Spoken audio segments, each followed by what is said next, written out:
السلام علیکم ورحمۃ اللہ وبرکاتہ۔ عزیز محترم دینی بھائیوں اور بہنوں اور عزیز طالبات،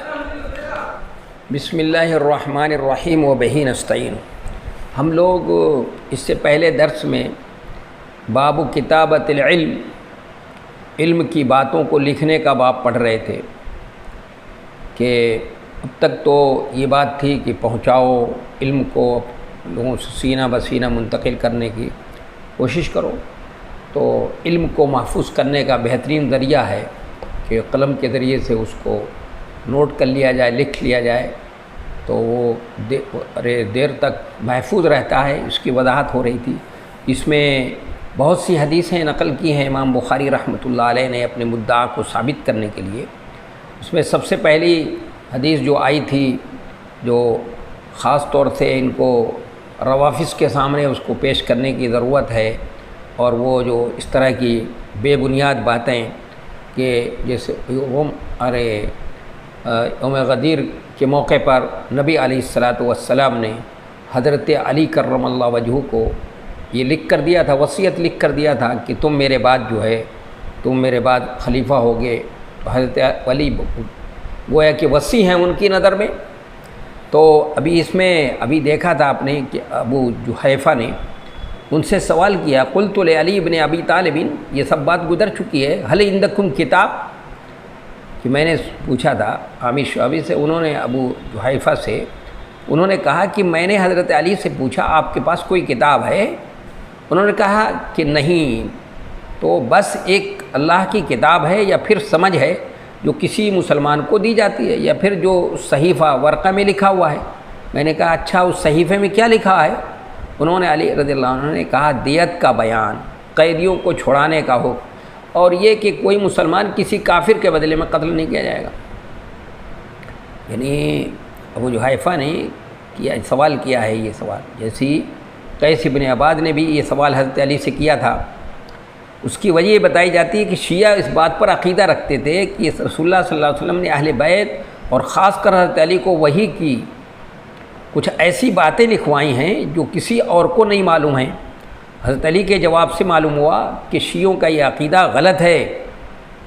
اور ان کا یہ کہنا کہ حضرت علی وصی ہیں، یہ بات غلط ہے، اس لیے کہ دو شخص ان سے پوچھ رہے ہیں کہ آپ کے پاس کچھ لکھی ہوئی چیز ہے، کوئی مخصوص طور پہ نبی علیہ السلام نے لکھایا ہے؟ تو آپ نے حضرت علی کو الگ سے کچھ نہیں لکھوایا تھا، کچھ بھی نہیں۔ کیا بتایا انہوں نے کہ کچھ وہی دین کی فہم ہے، یا یہ ہے دیت کا مسئلہ ہے، یا یہ کہ کافر جو ہے کہ بدلے میں مسلمان کو نہیں قتل کیا جائے گا، یہ سب باتیں تھیں۔ اس کے بعد دوسری حدیث وہ بھی تفصیل سے گزر گئی کہ وہ حضرت ان کا واقعہ ہے جو ابو نعیم ابن فضل ابن دکین امام بخاری کے استاد ہیں۔ امام بخاری رحمۃ اللہ علیہ بتانا چاہتے ہیں کہ میرے استاد ابو نعیم نے اسی طرح قتل اور فیل شک کے ساتھ بیان کیا ہے۔ یہ بات بھی ہم گزر چکی بات پہلے تفصیل سے، اس کو بھی۔ اور اس کے بعد تیسری کہ اسی میں جو آپ نے فرمایا تو اکتبوا لابی فلان، جب قریش اور مکے کے بارے میں جو آپ نے تقریر فرمائی تھی، انہوں نے ابو شاہ جو یمن کے رہنے والے تھے، انہوں نے کہا کہ مجھ کو لکھ کر دے دیجیے، تو آپ نے فرمایا اکتبوا لابی فلان، کہ وہ فلان کو لکھ کر کے دے دو۔ اس کے بعد تیسری حدیث جو نقل کی تھی وہ بھی ہم نے پڑھ لیا تھا، اور اس کے بعد چوتھی حدیث تھی جو بڑی اہم ہے، وہ بھی سمجھنے کی ہے، اور آج کے دور میں آج کل اس کو پڑھنے کی اور سمجھنے کی بہت ہی شدید ضرورت ہے، کیونکہ یہ شیعہ جو رافضی ہیں، یہ مسلمانوں کی صفوں میں گھس کر، ابھی میرے پاس وہاں سے سنبھل سے ایک ٹیلی فون آیا، ہماری ایک طالبہ نے فون کیا کہ چچا میاں ہمارے یہاں یہ شیعہ جو ہیں ہماری صفوں میں گھس کر کے اس طرح کے شکوک و شبہات پیدا کرتے ہیں، اور حضرت ابوبکر صدیق کو اور حضرت عمر فاروق رضی اللہ تعالیٰ عنہ کو گالیاں دیتے ہیں، موضع لعن تان اور برا بھلا کہتے ہیں، اور اس میں یہ بات بھی پیش کرتے ہیں جو اس حدیث میں بیان کی گئی ہے۔ تو اس لیے اس حدیث کو ذرا غور سے پڑھیے اور سمجھنے کی ضرورت ہے۔ پہلے اس کا ترجمہ کرتا ہوں کہ اس لیے کہ اس دن تو خیر ترجمہ ہو گیا تھا کہ کہا ہم سے بیان کیا یحییٰ ابن سلیمان نے، انہوں نے کہا مجھ سے بیان کیا عبداللہ ابن وہب نے، انہوں نے کہا مجھ کو خبر دی یونس نے، انہوں نے ابن شہاب زہری سے، انہوں نے عبید اللہ ابن عبداللہ سے، انہوں نے عبداللہ ابن عباس سے، انہوں نے کہا کہ جب نبی صلی اللہ علیہ وسلم کی بیماری سخت ہو گئی، یعنی اب مرض الموت ہے، بیماری سخت ہو گئی آپ کی، تو آپ نے کہا لکھنے کا سامان لاؤ، میں تم کو ایک ایسی کتاب دستاویز لکھ دوں جس کے بعد تم گمراہ نہیں ہوگے۔ حضرت عمر رضی اللہ عنہ نے کہا آپ پر بیماری کا غلبہ ہے اور ہمارے پاس اللہ کی کتاب ہے جو ہم کو کافی ہے۔ اس پر لوگوں نے اختلاف کر لیا اور شور شرابہ بڑھ گیا، تو آپ نے فرمایا چلو میرے پاس سے اٹھ جاؤ، اور میرے پاس اختلاف کرنا اچھی بات نہیں ہے۔ پھر عبداللہ ابن عباس رضی اللہ عنہما حدیث بیان کرنے کے بعد یہ کہتے ہوئے نکلے کہ سب سے بڑی مصیبت وہ ہے جو رسول اللہ صلی اللہ علیہ وسلم اور آپ کے دستاویز لکھانے کے درمیان حائل ہو گئی۔ یہ سمجھنے کی بات ہے حدیث، کس موقع پر یہ بات کہی ہے عبداللہ ابن عباس نے، اس کو بھی سمجھنے کی ضرورت ہے کہ کس موقع پر کہہ رہے ہیں۔ اور حضرت عمر فاروق رضی اللہ تعالیٰ عنہ نے جو آپ نے کہا کہ لکھنے کا سامان لاؤ کہ میں تمہارے سامنے کچھ ایسی کتاب دستاویز لکھ دوں جس کے بعد تم گمراہ نہیں ہوگے، تو حضرت عمر رضی اللہ تعالیٰ عنہ نے کہا کہ آپ پر بیماری کا غلبہ ہے اور ہمارے پاس اللہ کی کتاب ہے جو ہم کو کافی ہے۔ یعنی آپ نے فرمایا ایتونی بے کتاب، یہ نبی صلی اللہ علیہ وسلم کا امر ہے، حکم ہے یہ آپ کا، اور امر امتثال علی الفور پر دلالت کرتا ہے کہ فوراً اس بات کو کیا کیا جائے، عمل کیا جائے۔ لیکن حضرت عمر رضی اللہ عنہ نے حالات اور قرائن سے یہ سمجھ لیا، چونکہ وہ ملہم تھے، حدیث بخاری کی حدیث ہے کہ ہر امت کے اندر جو لوگ ملہم ہوتے ہیں، اور میری امت میں عمر فاروق ملہم ہیں، تو حضرت عمر رضی اللہ تعالیٰ عنہ نے حالات اور قرائن سے یہ سمجھ لیا کہ امر ارشاد الی الاصلح کی قبیل سے ہے۔ ارشاد الی الاصلح یعنی درست بات کی طرف رہنمائی کے لیے آپ کا یہ ارشاد، یہ امر ہے۔ یہ ہرگز نہیں سوچا جا سکتا کہ حضرت عمر رضی اللہ تعالیٰ عنہ نے آپ کے حکم کی نافرمانی کی، یہ تو ہمارے کسی کے خواب و خیال میں بھی بات نہیں آنی چاہیے، اس لیے کہ حضرت عمر وہ صحابی ہیں جنہوں نے زندگی بھر آپ کے حکم کی تعمیل کی ہے، اطاعت و فرما برداری کی ہے، آپ پر جان چھڑکتے رہے ہیں، آپ کی جان کو اپنی جان سے زیادہ عزیز رکھا ہے۔ ایک مرتبہ کا واقعہ آپ جانتے ہیں، آپ لوگ جانتے ہیں کہ حضرت نبی علیہ الصلاۃ والسلام نے فرمایا کہ عمر تم کیسا پاتے ہو؟ انہوں نے کہا اللہ کے رسول میرے نزدیک آپ سب سے زیادہ عزیز ہیں لیکن سوائے میرے جان کے۔ تو آپ نے فرمایا کہ ابھی ایمان تمہارا مکمل نہیں ہوا۔ تو پھر ان کے سینے پر ہاتھ رکھا، آپ نے فرمایا اب کیسا پاتے ہو؟ انہوں نے کہا کہ آپ اب میری جان سے بھی زیادہ عزیز ہیں۔ تو بتائیے آپ کی جان کو اپنی جان سے زیادہ عزیز رکھا جس نے زندگی بھر رکھا ہو، اس نے عزیز رکھا ہو۔ اس لیے یہ کیسے تصور کیا جا سکتا ہے اس سے کہ وفات کے وقت آپ کی نافرمانی کریں گے؟ وہ بات آتی ہے سمجھ میں؟ سمجھ میں آنے والی بات نہیں ہے۔ تجربہ تو یہ بتاتا ہے، آدمی کا تجربہ تو اور زندگی میں ہم یہ دیکھتے ہیں، تجربہ یہ بتاتا ہے کہ وفات کے وقت نافرمان بھی فرما بردار بن جاتے ہیں۔ تو بھلا عمر جیسے فدائی لوگ نافرمان ہو جائیں گے جو اپنے آپ کے اوپر جان چھڑکنے والے ہوں، جان چھڑکنے والے صحابی ہیں، ایسے وقت میں آپ کے نافرمان بن جائیں گے؟ ایسے وقت تو نافرمان بھی فرما بردار بن جاتا ہے۔ یہ ناممکن ہے، اس لیے اس کی مختلف توجیہ کی جائے گی، اس لیے اس کی مختلف توجیہ کی جاتی ہے۔ پہلی توجیہ سنیے، غور سے سن لیجیے، پہلی توجیہ اس کی یہ کی جائے گی یہاں پر کہ آپ کا یہ حکم وجوب کے لیے نہیں تھا۔ آپ صلی اللہ علیہ وسلم نے حکم دیا تھا ایتونی بے کتابن، یہ حکم جو ہے وجوب کے لیے نہیں تھا۔ اس کی تائید اس بات سے ہوتی ہے کہ آپ کا یہ حکم جمعرات کے دن کا ہے، جمعرات کے دن کا ہے، یعنی وفات سے 4 دن پہلے کا۔ اس کے بعد آپ کے بیماری میں تخفیف ہوئی ہے، مرض میں تخفیف ہوئی آپ کے، مسجد میں بھی تشریف لائے آپ۔ اگر امر وجوب کے لیے ہوتا تو افاقے کے اوقات میں آپ صحابہ اکرام کو دوبارہ حکم دیتے، وجوب کے لیے ہوتا تو دوبارہ حکم دیتے آپ کہ کاغذ قلم لاؤ اور جو میں کہتا ہوں اس کو لکھو۔ بھلا صحابہ میں کون ایسا تھا جو سرتابی کرتا، جو آپ حکم کی تعمیل نہیں کرتا بھائی، اور آپ کا حکم نہیں مانتا؟ کون ایسا تھا؟ کوئی بھی نہیں تھا۔ افاقے کے باوجود آپ کا دوبارہ حکم نہ دینا اس بات کی دلیل ہے کہ حضرت عمر نے جو سمجھا تھا وہ صحیح سمجھا تھا،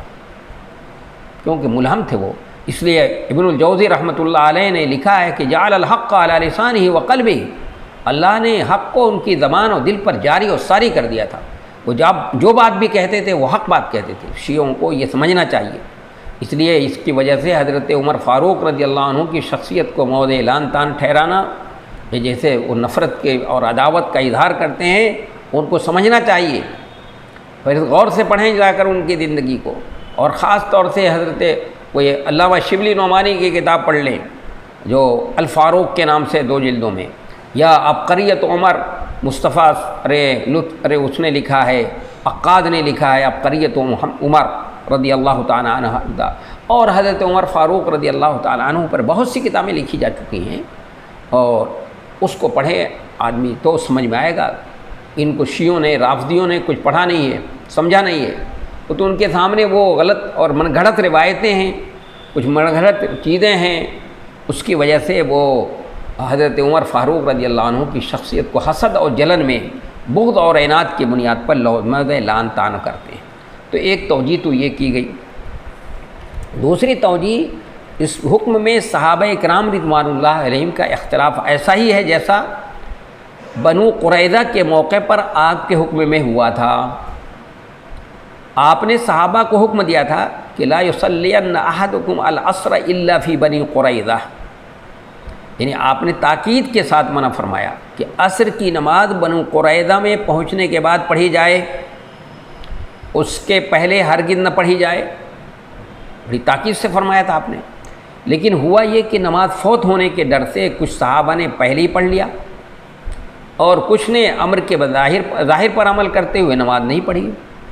یعنی کچھ نے یہ سمجھا کہ آپ کا مقصد ہے کہ یعنی جلدی سے پہنچنے کی کوشش کرو، اتنی جلدی پہنچ جاؤ کہ عصر کا وقت ہوتے ہوتے وہاں پہنچ جاؤ، تاخیر نہیں کرنی ہے، یہ مقصد تھا آپ کا۔ لیکن اب پہنچنے میں تاخیر ہو رہی ہے، عصر کا وقت نکلتا جا رہا ہے تو ہم پڑھ لیتے ہیں، اس کا یہ مطلب سمجھا انہوں نے۔ اور جنہوں نے یہ سمجھا کہ نہیں، یہ تو حکم ہے نبی صلی اللہ علیہ وسلم کا، ہم کو عصر کی نماز وہیں پر پڑھنی ہے، ظاہر پر عمل کرتے ہوئے انہوں نے، لیکن آپ نے کسی کو، تو دونوں طرح کے لوگ تھے اس میں، تو آپ نے کسی کی سرزنش تو نہیں کی ہے، حالانکہ آپ کو اس کا علم ہوا ہے، آپ نے بتایا صحابہ کرام نے، لیکن آپ صلی اللہ علیہ وسلم نے کسی کی سرزنش نہیں کی۔ اور تیسرے یہ کہ شور شرابہ اور اختلاف ہونے کے بعد آپ نے لوگوں کو اٹھ جانے اور ہٹ جانے کا حکم دیا۔ شور شرابہ ہوا، اختلاف ہوا، تو آپ نے اٹھ جانے کا اور ہٹ جانے کا حکم دیا، کاغذ قلم لانے کا حکم نہیں دیا۔ یہ اس بات کی دلیل ہے کہ آپ کا امر اول اختیاری تھا۔ یہ 3 توجیہیں کی جا سکتی ہیں۔ اب اس کے بعد ہے کہ فخرج ابن عباس یقول ان الرضیۃ کل الرضیہ ما حال بین رسول اللہ و بین کتابہ، یہ جو جملہ ہے بظاہر اس جملے سے ایسا معلوم ہوتا ہے کہ رسول اللہ صلی اللہ علیہ وسلم نے اپنی بیماری میں جب یہ حکم دیا تھا، اس وقت عبداللہ ابن عباس کے ساتھ کمرے میں موجود تھے، اور عبداللہ ابن عباس نکلتے وقت یہ جملہ ان الرضیۃ کل الرضیہ کہتے ہوئے نکلے، لیکن صورت واقعہ اس کے خلاف ہے، اس لیے کہ عبید اللہ تابعی ہیں، عبید اللہ رحمۃ اللہ علیہ تابعی ہیں، اور رسول اللہ صلی اللہ علیہ وسلم کی وفات کے بعد کہ بہت بعد ان کی پیدائش ہے۔ سن لیجئے غور سے کہ عبید اللہ رحمۃ اللہ علیہ تابعی ہیں، اور رسول اللہ صلی اللہ علیہ وسلم کی وفات کے بعد بہت بعد ان کی پیدائش ہوئی، اس لیے یہ ممکن ہی نہیں ہے کہ جس وقت رسول اللہ صلی اللہ علیہ وسلم نے قلم دوات مانگا تھا اس وقت وہاں عبیداللہ موجود رہے ہوں اور عبداللہ ابن عباس نے وہاں سے نکلتے وقت یہ جملہ ان سے کہا ہو۔ ایک بات تو یہ سمجھ لینی کی پہلی بات۔ دوسری بات یہ کہ دوسری روایتوں سے معلوم ہوتا ہے کہ عبداللہ ابن عباس رضی اللہ عنہ نے جس جگہ عبیداللہ سے یہ واقعہ بیان فرمایا تھا وہاں سے نکلتے وقت یہ جملہ، یعنی آپ کے انتقال کے بہت بعد وہاں اس جگہ کہیں کسی جگہ بیٹھے ہوئے تھے، وہاں سے نکلتے وقت یہ جملہ ان سے فرمایا تھا انہوں نے، ان رضی کل رضی بیان فرمایا تھا۔ عبداللہ ابن عباس سے عبیداللہ کا یہ سماع اصل واقعے کے بہت بعد کا ہے، تو یہ اس وقت کی بات ہی نہیں ہے، اس لیے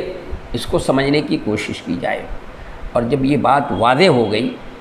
کہ حضرت عمر فاروق رضی اللہ تعالیٰ عنہ نے نعوذ باللہ کوئی آپ صلی اللہ علیہ وسلم کی نافرمانی نہیں کیا، اور اس وقت کیسے نافرمانی بھی کر سکتے تھے، وہ تو آپ کے ہمیشہ زندگی بھر فرمانبردار رہے،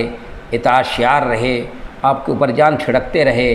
فدائیت کا ثبوت دیتے رہے، اپنی جان سے بھی زیادہ آپ کو عزیز رکھا، تو یہ کیسے ممکن ہے، کیسے سوچا جا سکتا ہے کہ اس وقت میں وہ نافرمانی کریں گے، جبکہ اس وقت تو وفات کے قریب تو آدمی نافرمان بھی فرمانبردار بن جاتا ہے۔ یہ سمجھنے کی بات ہے، ضرورت اس کی ہے کہ اس کو سمجھنے کی کوشش کی جائے اور اس کو سمجھا جائے۔ یہ پہلی بات یہ اچھی طرح سے سمجھ لیا۔ اور اس لیے اگر شیعہ یہ حضرات یہ رافضی سنیوں میں گھس کر کے یہ بات کہتے ہیں اور اس کو غلط اس کی تشہیر کرتے ہیں اور غلط اس کی توجیہ و تشریح کرتے ہیں، تو ان کو سمجھایا جائے، ان کو بتایا جائے کہ بھائی یہ مطلب نہیں ہے جیسے تم سمجھ رہے ہو اور تم غلط فہمی کا جو شکار ہو رہے ہو۔ ان دونوں باتوں کو سمجھ لو اچھی طرح سے کہ حضرت عمر فاروق رضی اللہ عنہ نے کیوں منع کیا تھا، اس منع کرنے کے پیچھے کیا تھی، وہ کیا سمجھتے تھے، اس امر کو کیا سمجھا تھا انہوں نے، امر جو ہے اس کو۔ اور عبداللہ ابن عباس رضی اللہ تعالیٰ عنہما نے جو یہ بات کہی ہے، یہ جملہ کہا ہے، وہ کس موقع پر کہا ہے، یہ بھی ان کو سمجھانے کی ضرورت ہے۔ تو میں سمجھتا ہوں کہ یہ بات جو ہے ہمارے سامنے یہ جو اہم بات تھی، ایک بہت اہم بات ہے جو اس وقت عام کی جا رہی ہے اور لوگوں کے درمیان فتنہ و فساد برپا کرنے کے لیے، اور حضرت عمر فاروق رضی اللہ تعالیٰ عنہ کی شخصیت کو مجروح کرنے کے لیے یہ بات کی جاتی ہے۔ ویسے تو ان کی شخصیت کو مجروح کرنے کے لیے بہت کچھ کہتے ہیں شیعہ یا رافضی،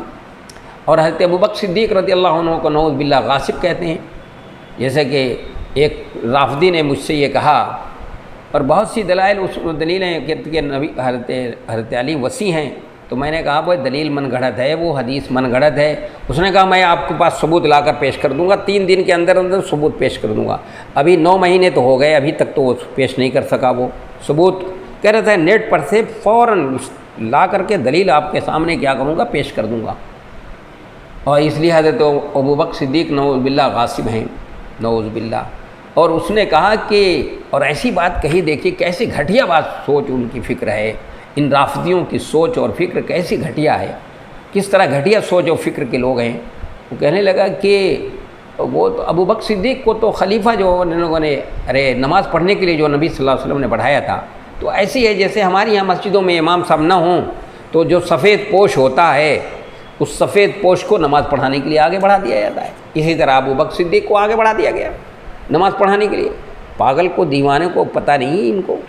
کہ نبی علیہ الصلاۃ والسلام نے حضرت عائشہ سے یہ کہا تھا کہ تم اپنے باپ سے کہو کہ وہ نماز پڑھائیں، تو انہوں نے حضرت حفصہ سے کہا کہ میرے باپ رقیق القلب ہیں، وہ نبی صلی اللہ علیہ وسلم کی جگہ پر کھڑے ہو کر نماز نہیں پڑھا سکتے، تم اپنے باپ سے کہہ دو وہ پڑھائیں۔ تو حضرت عمر آگے بڑھ گئے۔ حضرت عمر نے جب نیت باندھی ہے تو نبی علیہ الصلاۃ والسلام نے اپنا حجرے سے سر نکال کر فرمایا عمر سے کہو پیچھے ہٹیں، ابوبکر صدیق نماز پڑھائیں گے۔ یہ کس بات کی دلیل ہے بھائی؟ اور سب کے دروازے بند کرا دیے سوائے حضرت ابوبکر صدیق کی، یہ کیا دلیل کیا ہے؟